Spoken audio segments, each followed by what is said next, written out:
Dios te bendiga, amado hermano o hermana que nos escucha, amados amigos, que la gracia y la misericordia de nuestro gran Dios sea contigo a través de nuestro Señor y Rey Jesucristo. Mi deseo y oración es que estés bien, que sientas que Dios te ha acercado con su amor y su compasión y su misericordia, y que en medio de los tiempos difíciles que estamos viviendo no estamos solos, no estamos abandonados ni desamparados. Tenemos promesas eternas, inquebrantables, infalibles de un Dios que no puede mentir. Así que ánimo, sigamos adelante. Lo mejor está por venir, aunque tengamos que pasar por túneles oscuros. No dejes que el diablo te quite la fe, ni te robe el gozo, ni la paz. Dios desea mantenerte en el hueco de su mano y ahí podemos descansar. Hemos estado estudiando la armadura de Dios, consciente de que estamos envueltos en una pandemia, en una intensa batalla espiritual que va más allá de la misma infección. En Estados Unidos, por ejemplo, estamos luchando por el alma de esta nación y estamos comenzando los últimos 3 meses de esta jornada antes de las elecciones y sabemos que estos 3 meses van a ser intensos, pero también intensas van a ser las promesas fieles de Dios. Y no importa lo que venga, sabemos que Jehová es nuestro buen pastor y nadie sabe cuidar mejor a sus hijos que nuestro Señor. Así que tenemos paz, tenemos gozo, tenemos confianza en el Dios que es bueno y para siempre tiene misericordia para nosotros. Te invito a leer el libro de los Efesios. Hemos estado mirando los diferentes componentes de la armadura. Ahora vamos a ver el escudo de la fe y el verso 16 del capítulo 6. Allí Pablo habla del escudo de la fe y es significativo porque Pablo va a hablar con palabras precisas. Pablo no es dado a la hipérbole, a la exageración. Todo lo que Pablo escribe es intencional. Y vas a ver allí unas palabras sumamente importantes. Dice así la palabra de nuestro Dios. Sobre todo, tomad el escudo de la fe con que podáis apagar todos los dardos de fuego del maligno. Quiero que notes el poder de esta palabra. Sobre todo, tomad el escudo de la fe con que podáis apagar todos los dardos de fuego del maligno. Dios bendiga su palabra. Oh Padre, qué bueno es saber que tú estás por nosotros. Qué bueno es saber que aún en el día que tememos, podemos confiar en ti. Qué bueno es saber que si tú estás con nosotros, ¿quién contra nosotros? Todo lo podemos en Cristo que nos fortalece. Tú guardas nuestra entrada, nuestra salida. Tu ángel acampa alrededor de los que te tememos. Tú nos has dado promesas de protección, de provisión. Señor, que tú vas a cumplir. No tenemos nada que temer.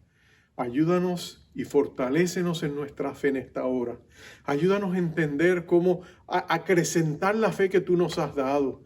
Cómo ser fuerte en la fe y cómo usar este poderoso escudo que tú nos has dado, capaz de apagar todos los dardos del maligno, todos los dardos de ansiedad, de temor, todos los dardos de incredulidad, todos los dardos de dudas, todos los dardos de acusaciones y condenaciones.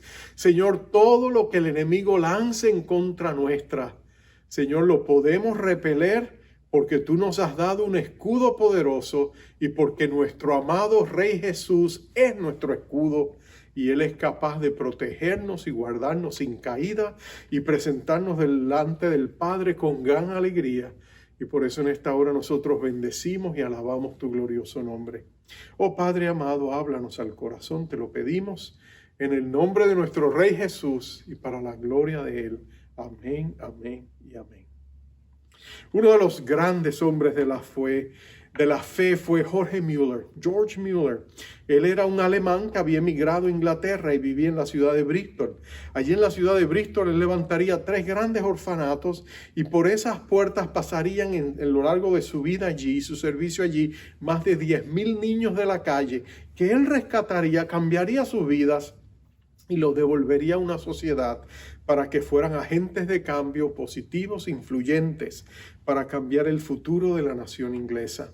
Él era un hombre de gran fe porque todo esto él lo hizo dependiendo en todo absolutamente de la provisión de Dios. Él no pedía dinero, él no levantaba fondos, él no hacía campañas para levantarlo, él dependía de la fe de Dios. Dios le había dado esa fe tan especial y su fe era poderosa. Te cuento una pequeña anécdota de algo que le pasó a él, porque yo sé que te va a animar. Dice que en una ocasión, y este es el testimonio del capitán de un barco donde Mueller iba. Él salió de la ciudad de Bristol y se dirigía hacia Quebec, Canadá. Pero estaban en medio del océano cuando de pronto una intensa niebla cubrió todo y inmediatamente el capitán ordenó que el barco se detuviera. Si tú recuerdas la historia del Titanic, tú entiendes por qué. En medio de la niebla no podemos ver el peligro, podemos chocarnos con témpanos de hielo, otros barcos, no se sabe. Así que en esos momentos la gente, el capitán dijo, reduzcan la velocidad al mínimo, vamos a quedarnos aquí hasta ver qué pasa. Pero Mueller estaba deseoso de llegar a su compromiso, así que él fue hasta el puente de comando, entró a la cabina y le pidió hablar con el capitán. El capitán vino muy respetuoso, muy cortés, como trataban a todos los que viajaban como pasajeros en el barco. Le dijo, ¿qué desea, señor Mueller? Él le dijo, mire, yo necesito estar el sábado en Quebec. Yo en 57 años nunca he llegado tarde a uno de mis compromisos y no puedo faltar a este. El capitán lo miró con curiosidad y le dijo, pero señor Mueller, usted ha mirado afuera, usted no se ha dado cuenta de que hay una densa niebla y que no hay manera de que nosotros podamos avanzar. Yo dudo mucho que podamos mantener su compromiso. Y entonces él le dijo, vamos a orar. El capitán quedó sorprendido, pero cuando Mueller le dijo, vamos a orar, no esperó mucho y empezó a orar. Hizo una oración sencilla. Señor, despeja esta niebla en el nombre poderoso de Jesús. Tú sabes que yo tengo que llegar a mi compromiso. Así que, Señor, sácala de aquí. Y entonces cuando abrió los ojos, el capitán estaba todavía confundido y el capitán iba a orar y Mueller le dijo, no ore. No ore porque usted no cree que Dios lo va a hacer. Y segundo, porque ya lloré. Y el capitán vio que el hombre salió, lo siguió con la mirada, se salió de su cabina y de pronto miró alrededor en el barco. Y toda aquella densa niebla había desaparecido. Increíble lo que Dios puede hacer, porque la oración del hombre justo, la mujer justa, puede mucho. Pero cuando tú escuchas estos testimonios increíbles de un hombre de una fe tan poderosa, ¿verdad que tú y yo nos sentimos un poco envidiosos? Y diríamos, oh Señor, si yo pudiera tener una fe como esa.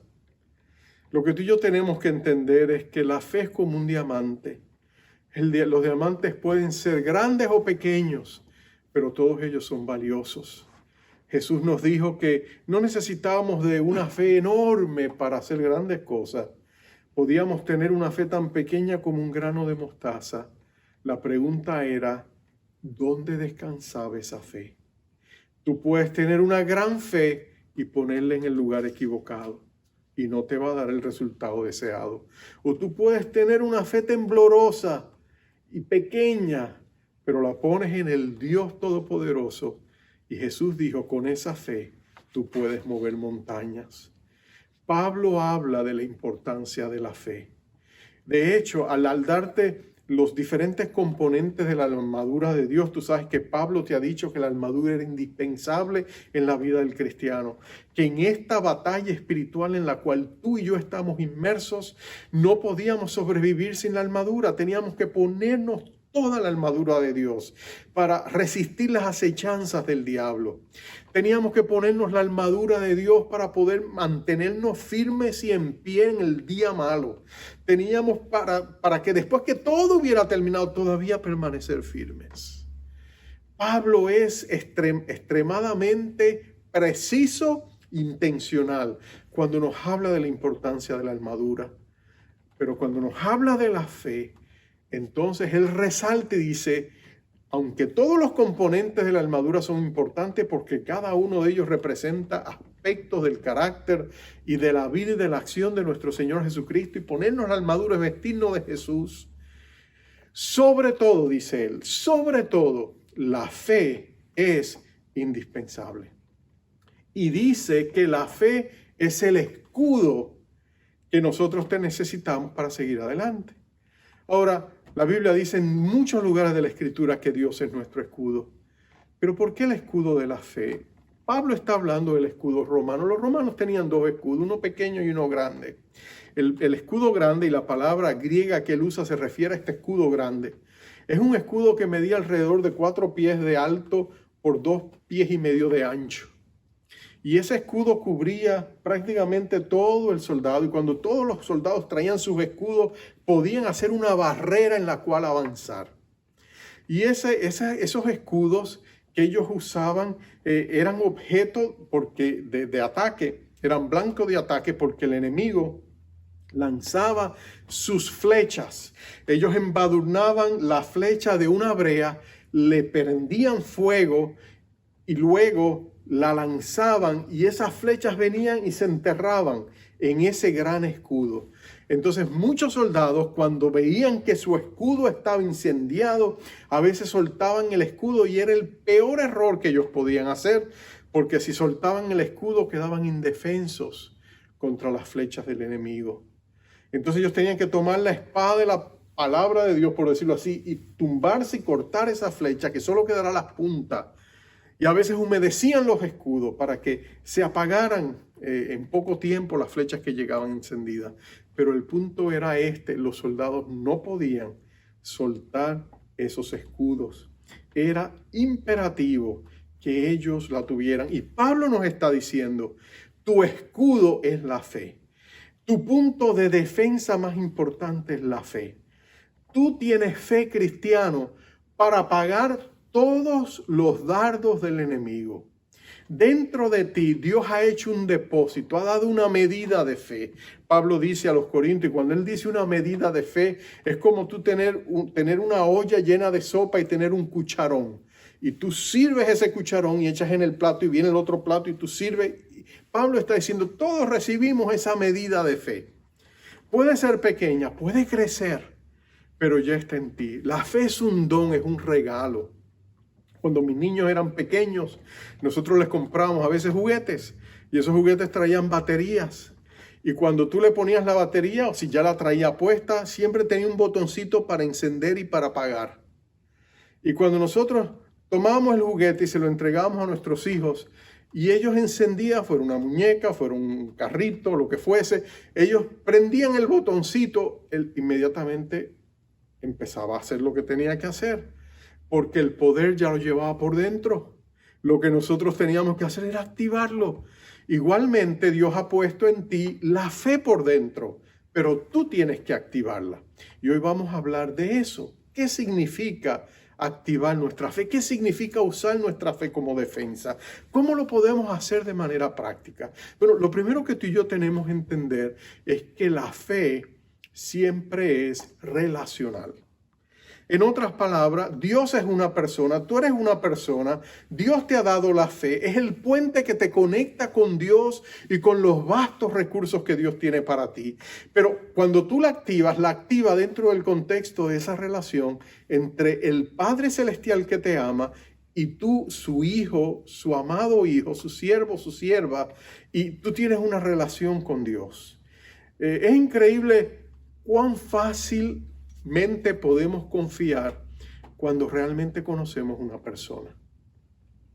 Tú vas a un doctor por primera vez y todo lo que él te diga, tú vas a creerlo, pero no vas a estar del todo seguro porque no lo conoces muy bien todavía, ¿no es cierto?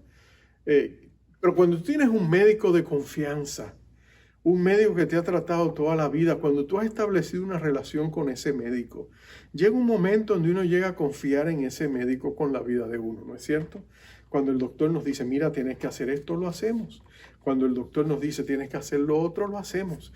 Porque hay una relación de confianza. Con un doctor que no confiamos, nos da una receta, a veces hasta lo pensamos 2 veces antes de tomarla, ¿no es cierto? ¿Será cierto que lo necesito? ¿Será cierto que no lo necesito? No estamos del todo confiados, pero con Dios sí podemos confiar. Jesucristo lo que nos pide es que confiemos en Él.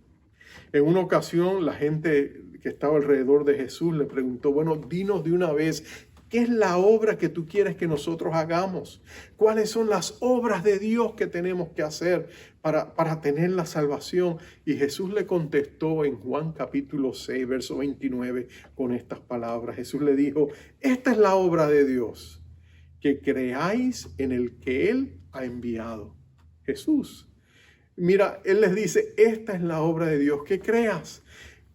La fe es creer en lo que Dios ha hecho, en quien Dios es y en lo que Dios dice. En otras palabras, creemos en su carácter, creemos en sus acciones, creemos en su palabra.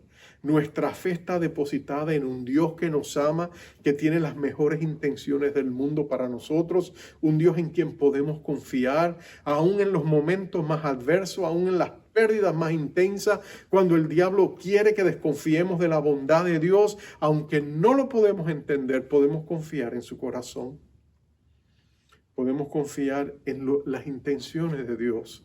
Aunque no entendamos todos sus propósitos, tú y yo podemos confiar en el corazón de aquel que estuvo dispuesto a morir por nosotros. Recuerdo la historia de una niña ciega que vivía en un tercer piso. Y de pronto hubo un gran incendio en su apartamento, en su edificio, y todos estaban escapando y llegaron los bomberos, los estaban sacando, pero esta niña ciega no sabía cómo escapar. Lo que ella hizo fue correr, lo que sabía, y correr hasta la ventana del frente y empezar a llorar y a gritar. Y los bomberos le decían, niña, tírate, te vamos a recibir, lánzate, nosotros te vamos a resistir, pero ella era ciega, tenía miedo. No se atrevía a hacerlo, pero de pronto entre el gentío llegó su padre a su casa y se acercó y salió de la multitud y le dijo al bombero, ella es mi hija, déjame hablarle.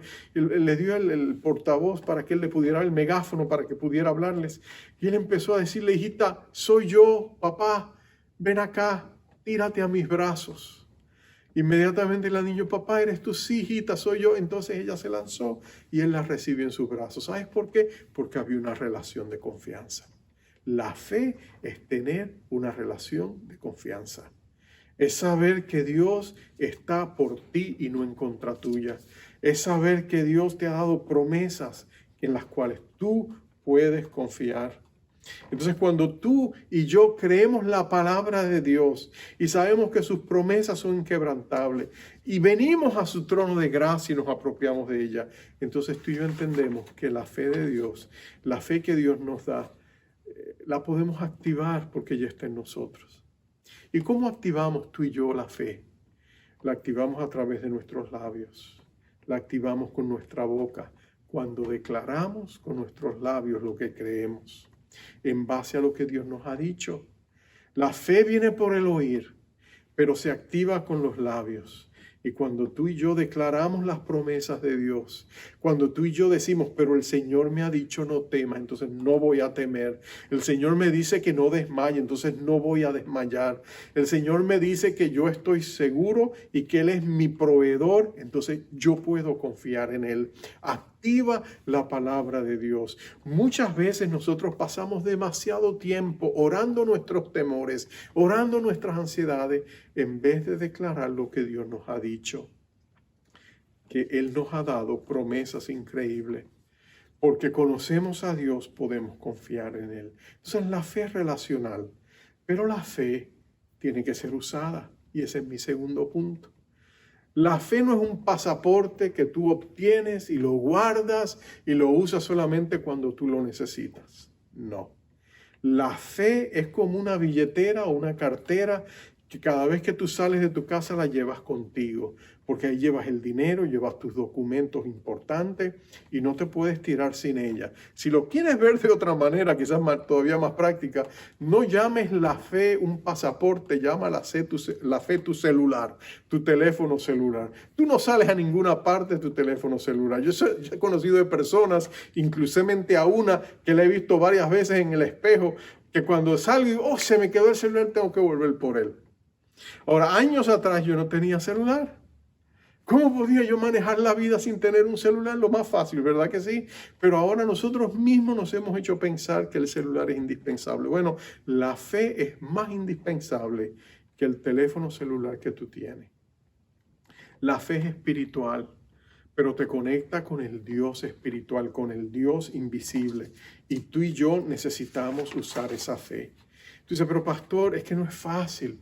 Bueno, pero míralo de esta manera. Tú y yo tenemos una fe natural. Estamos hablando de una fe espiritual, pero hagámoslo más sencillo. Hablemos de la fe natural que nosotros tenemos. Tú y yo vivimos constantemente con nuestra fe natural, ¿verdad que sí? Tú vas a la iglesia, te vas a sentar en una silla o en una banca, ¿verdad que tú no te aseguras de que está firme, no la viras al revés, no la estudias? No, tú te sientas porque tú tienes una fe natural. Cuando tú vas a la tienda o al restaurante favorito donde vayas y pides una taza de café, ¿verdad que tú no llevas contigo un químico, una persona especialista y lleva sus microscopios y sus laboratorios y todo, un director de ciencias investigativas, y tú le dices, mira, toma 3 gotas de ese café, asegúrate que tiene el nivel de cafeína que yo necesito, asegúrate que no hay veneno? No, nosotros lo tomamos de la manera más natural. Compramos una gaseosa. En otros países le llaman una soda, en otros lugares le llaman un refresco. No sé a cuál nos podamos referir. ¿Verdad que cuando tú recibes una gaseosa, tú te la tomas? Tú confías que lo que ahí está escrito en la lata es lo que realmente hay adentro. Tú y yo vivimos constantemente por la fe natural. Nos detenemos en las luces rojas, cruzamos en las verdes, confiamos que los demás conductores que van en vías contrarias van a respetarlo, aunque miremos y nos aseguremos, pero nosotros vivimos constantemente con una fe natural, porque de otra manera no podríamos vivir. Pero escúchame esto, Dios quiere que así como vivimos por una fe natural, vivamos por una fe espiritual. Dios quiere que nosotros podamos confiar en sus promesas, que nosotros podamos creer lo que Él ha dicho, pero porque nosotros usamos nuestra fe y vivimos y caminamos por fe todos los días, porque la palabra profetizó en el libro de Habacuc, el justo vivirá por la fe. Y Dios ha determinado que tú y yo vivamos por la fe. Entonces, cuando tú y yo vivimos por la fe, amparado en las promesas que Dios nos ha dado, tú puedes esperar contienda. Porque aunque la fe es relacional y nos conecta con Dios, y Dios espera que usemos la fe que Él nos ha dado, tú puedes tener por cierto que el enemigo va a contraatacarte, y la única y mayor y gran defensa que tú tienes es la fe en todo lo que Dios es y lo que te ha prometido. La fe es tu herramienta de defensa. Nota que es un artículo defensivo. El escudo es lo que detiene los ataques del enemigo. Y nota que Pablo fue enfático. Él dijo, para pagar todos, dijo sin excepción, todos los dardos del enemigo se pueden apagar con la fe. Todos los dardos de fuego del enemigo son apagados por la fe. Ahora, la Biblia nos dice en 1 de Pedro 5:8 que el enemigo anda como león rugiente buscando a quien devorar. Y lo que más él quiere devorar es tu fe. Y por eso la ataca.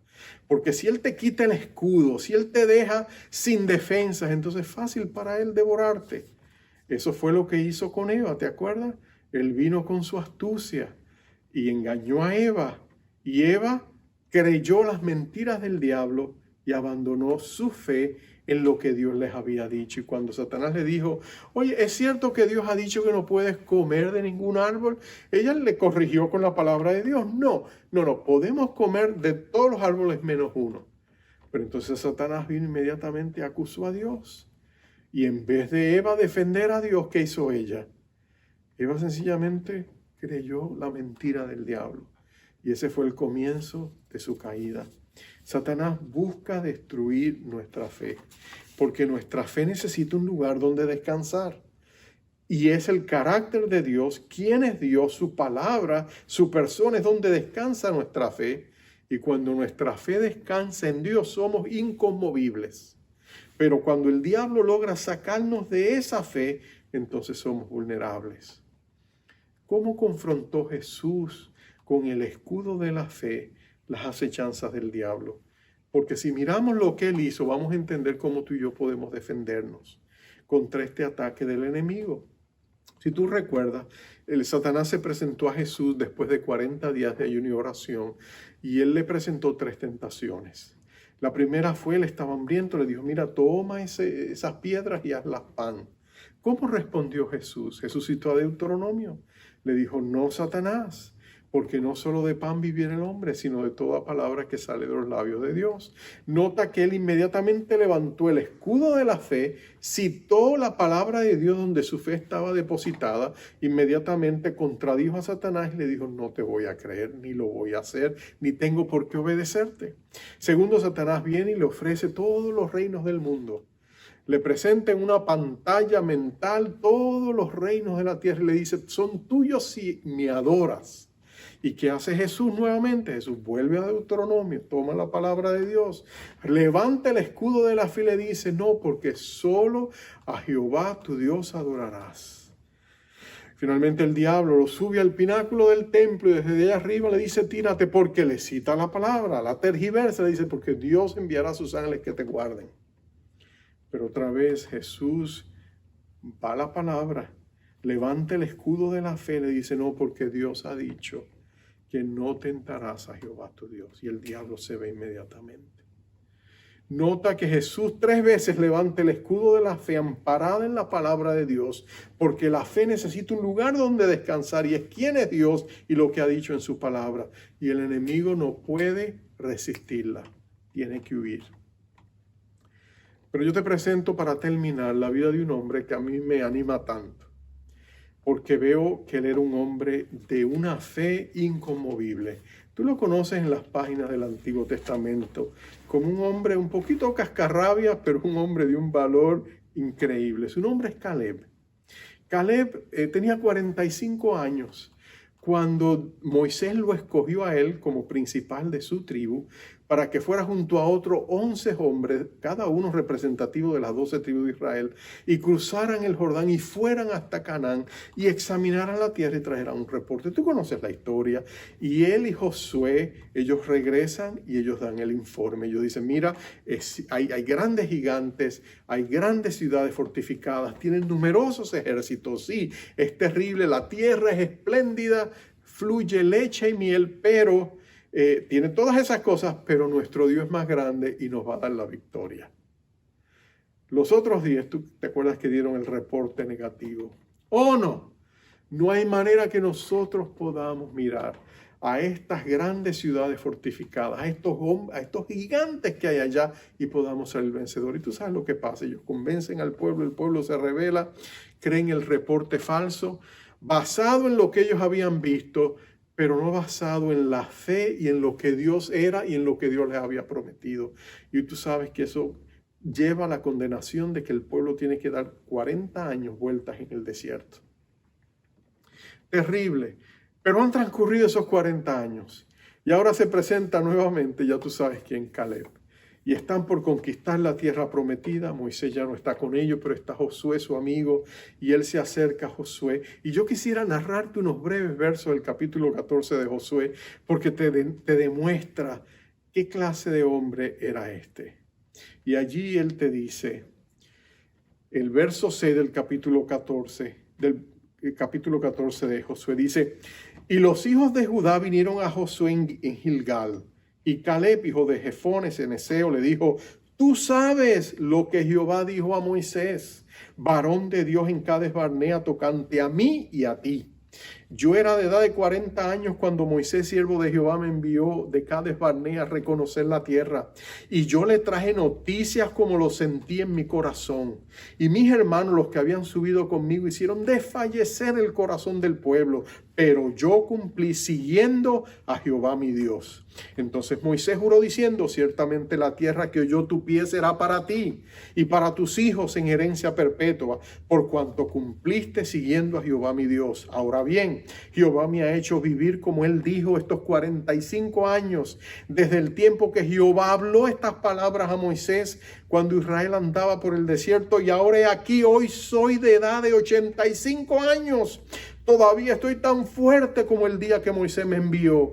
¿Cuál era mi fuerza entonces? Tal es ahora mi fuerza para la guerra y para salir y para entrar. Dame pues ahora este monte del cual Jehová habló aquel día, porque tú oíste en aquel día que los anaseos están allí y que hay ciudades grandes y fortificadas. Quizás Jehová estará conmigo y los echaré como Jehová ha dicho.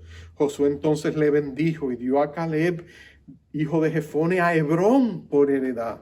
Por tanto, Hebrón vino a ser heredad de Caleb, hijo de Jefone ceneseo, hasta hoy, por cuanto había seguido cumplidamente a Jehová su Dios. Mira la escena, mira este hombre de 85 años y está tan duro como una piedra. Y le dice, mira las promesas que Dios me ha dado. Él me prometió a Hebrón y yo estoy dispuesto a ir y pelear por él. Ahora, lo que tú y yo, aquí no se describen estos versos, pero que era cierto, es que Hebrón es el lugar más significativo que el pueblo de Israel tenía. Israel tenía, si tú recuerdas, fue en Hebrón donde el padre de la nación, Abraham, compró una cueva, la única porción de terreno que Abraham jamás poseyó en la tierra prometida, en Canaán. Esa es la tumba de los patriarcas. Pero nota esto, por favor nota esto. Era el único lugar donde realmente era como una garantía, era como un recibo de la promesa que Dios le había dado a Abraham de que todo Canaán sería de él. Con razón, Satanás subió a Hebrón aquellos gigantes. Eran personas gigantes, literalmente gigantes como Goliat. Y ellos poseían a Hebrón. Era como si Satanás estuviera diciendo, ¿sabes qué? Como yo sé que esto tiene un significado especial para el pueblo de Israel, vamos a fortificar, vamos a poner compuertas a este infierno. Y el pueblo de Dios jamás podrá penetrarlo. Ahora, Satanás sabe que nada es imposible para Dios. Él no estaba preocupado por Dios, él sabía que no podía hacer nada contra Dios. Él estaba reforzando aquel lugar porque él estaba convencido de que la lucha de él no era contra Dios, sino contra los que vinieran en el nombre de Dios para conquistar esa tierra.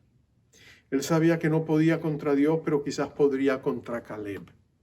Si él lograba que el escudo de la fe de Caleb se cayera abajo, si él lograba desanimarlos, si él lograba intimidarlos, si él lograba con su astucia y con sus mentiras demoler la fe de este hombre, él sabía que él estaría seguro. Pero nota que Caleb era un hombre de fe. Y Caleb va a pelear y va a clamar y va a creer las palabras de Dios y va a conquistar a Hebrón. Y será Hebrón donde el rey David eventualmente establecerá su reino hasta que moverá la capital a Jerusalén y allí será la ciudad de David. Pero la primera parte de su reinado, 7 años, él reinó precisamente allí en Hebrón. Hebrón era significativo. Por eso es que él podía vencer, porque tenía la fe que permitió que él ganara a Hebrón y fuera un baluarte para la nación de Israel y el pueblo de Dios.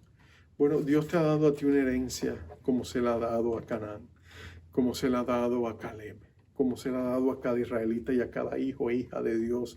En Jesucristo tenemos una herencia espiritual, pero tenemos que pelear por ella. El enemigo va a luchar contra nosotros y la pregunta es, ¿qué vamos a hacer? Podemos mirar los dardos encendidos que el enemigo nos lanza. Podemos desmayar y soltar el escudo y entonces seremos presa del enemigo. O tú y yo podemos levantarnos en el nombre de Jesús, nuestro Rey de Gloria, y decir, Satanás, de aquí ni un paso más. A mi familia tú no la vas a tocar en el nombre poderoso del Señor Jesucristo. Señor, en el nombre de Jesús, Él no va a destruir mi matrimonio. Satanás, no puedes destruir mi matrimonio. No puedes separar a mis hijos de nuestra fe. No puedes destruir con tus maquinaciones mis intereses, mi trabajo, lo que sea. Tú y yo podemos levantarnos y pelear, pero tenemos que hacerlo con el escudo de la fe. El diablo sabe que no puede ganarte, que no puede ganarle a Dios. Y él sabe que si tú te fortaleces en Dios, él no tiene esperanza de victoria contra ti. Su esperanza es que tú te rindas. Su esperanza es que tú le digas a Dios, Señor, ya no más. Me rindo, suelto la toalla. En estos tiempos de pandemia, el enemigo está lanzando sus dardos de fuego sus flechas encendidas. Él viene contra ti, lanza su flecha de temor, su flecha de incredulidad, su flecha de angustia, de depresión. Él viene contra ti, quiere sembrarte dudas, de temores, de si Dios te va a proveer. Tú escuchas las voces allá afuera que prometen escasez, que prometen violencia, que prometen esto, que prometen lo otro. Y tú sabes que quizás eso sea cierto, pero aún si fuese cierto, tú y yo podemos estar seguros que estamos seguros con Jesús. El lugar más seguro del universo es estar con Jesús, confiar en sus promesas, levantar el escudo de la fe y decir: Jehová es mi pastor, nada me faltará. Si dependiera de mí sería otra cosa, pero Dios es mi proveedor. Yo he escuchado tantos testimonios de cómo Dios ha provisto de maneras insospechadas, vida, salud, provisión material, comida, techo, todo lo que Dios ha provisto. En los tiempos más angustiosos que hemos vivido, Dios ha sido fiel. ¿Tú crees que Dios va a cambiar de parecer? ¿Tú crees que la situación se va a poner tan difícil que Dios va a decir: ay, no sé qué hacer con mis hijos? Jamás lo dude. Dios es fiel. Dios es bueno. Dios es todopoderoso. Y tú y yo, en el nombre de Jesús, todo lo podemos en Cristo, que nos fortalece. Así que ten fe, ten confianza. Di como Caleb: Dios me ha dado estas promesas, memorízatelas, úsalas como el escudo de la fe. Cuando el diablo viene contra ti, repíteselas y declara constantemente que tu fe está puesta en la piedra inconmovible de los siglos, la gran roca, que es Jesucristo, nuestro Rey de gloria.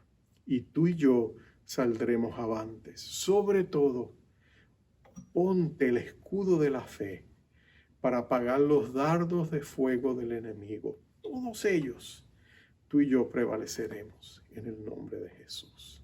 Vamos a orar.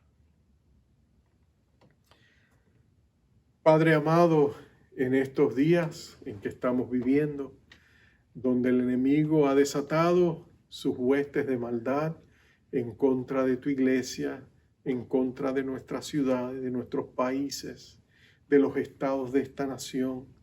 Cuando miramos al mundo y vemos revueltas violentas y vemos turbas encendidas, Señor, diabólicas, que están haciendo tanto daño con incendio, con violencia y todo lo demás.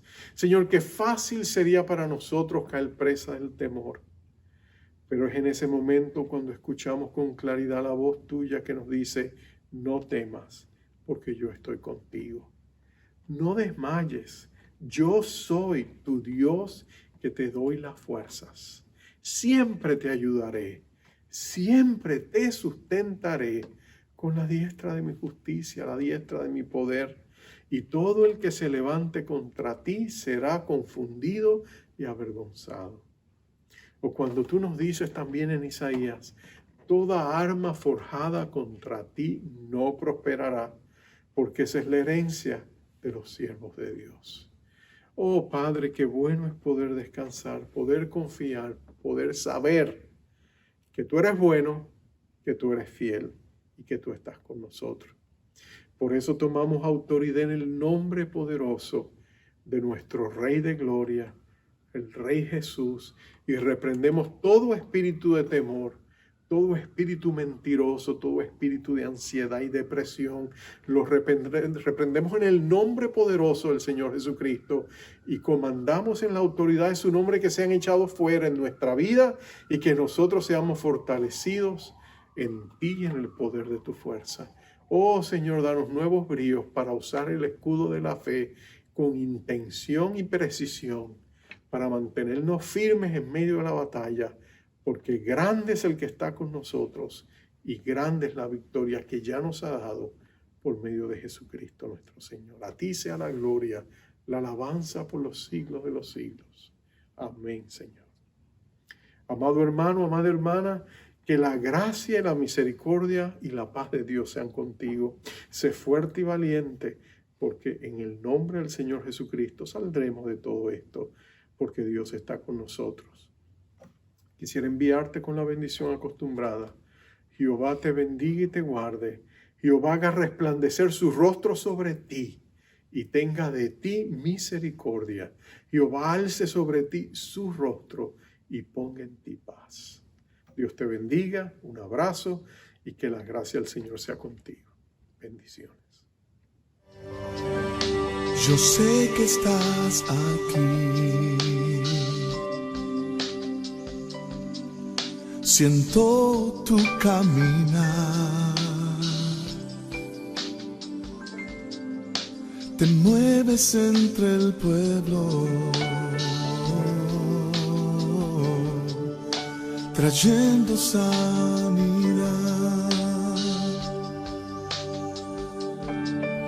Yo sé que estás aquí.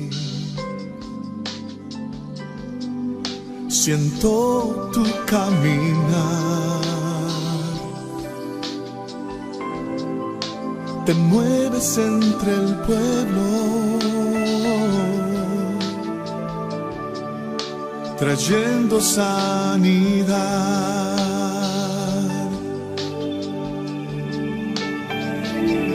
Con mi fe te alcanzaré. Con mi fe te tocaré. Mi milagro recibiré y sé que transformado yo seré. Con mi fe te alcanzaré. Con mi fe te tocaré.